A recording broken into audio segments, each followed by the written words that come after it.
Her organs were removed. Her body was hung high for all to see. The killer was caught quickly, but during the trial, the court set him free. They declared him legally insane. That moment, her brother snapped. He lost all faith in the law. If the system couldn't punish these monsters, he would become the instrument of justice himself. From that night on, he wore a mask. He moved in the shadows. He made every evildoer who had escaped punishment suffer 10 times what their victims endured. The man's name was Kagami, but before all this, he was a respected, good cop. His little sister looked up to him. He always charged ahead, protecting people. His bravery got him promoted to captain. Then one day, he arrested a serial killer. Just days later, the killer walked. The court said he was too drunk to know what he was doing. He was found not guilty. Kagami had to face the victims' families. He had no answers for their grief. Still, Kagami held on to his faith in justice. He believed the law would eventually get them. But over time, he noticed something. Some criminals weren't afraid when he arrested them. One even smirked and bragged, "I've been in a mental institution. Even if I killed 50 people, they'd let me go." Furious, Kagami reached for his gun. His partner stopped him. "In this way, you will also become a criminal," his partner said. The criminal was right. He was released the very next day.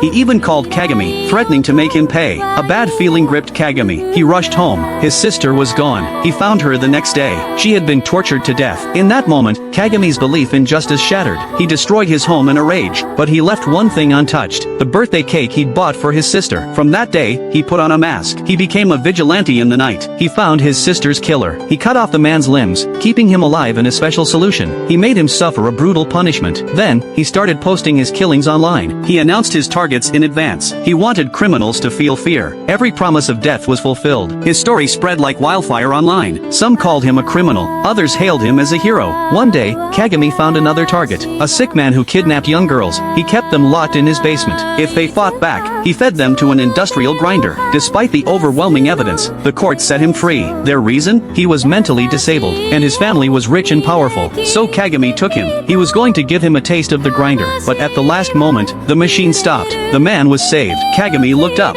The man who saved the criminal was his old friend. His friend was a detective now. He begged Kagami to stop this path. While they were talking, the criminal ran. Kagami moved to chase him, but his friend stood in his way. Kagami shoved him aside and drew his weapon. He aimed at his friend. He couldn't pull the trigger. In that moment of hesitation, his friend tackled and subdued him. They threw Kagami in prison. The most righteous cop was now a convicted murderer. Everyone pitted his downfall. In the end, Kagami was executed. Though he was gone, the idea of the masked vigilante did not die. The criminal who escaped death saw the news of Kagami's execution. He smiled, thinking he had won. He began hunting for his next victim. But then, another masked man stabbed him in the dark. From this moment on, thousands of Kagamis could rise. If you were Kagami, after everything he went through, would you still just arrest the criminals? Would you still trust the system?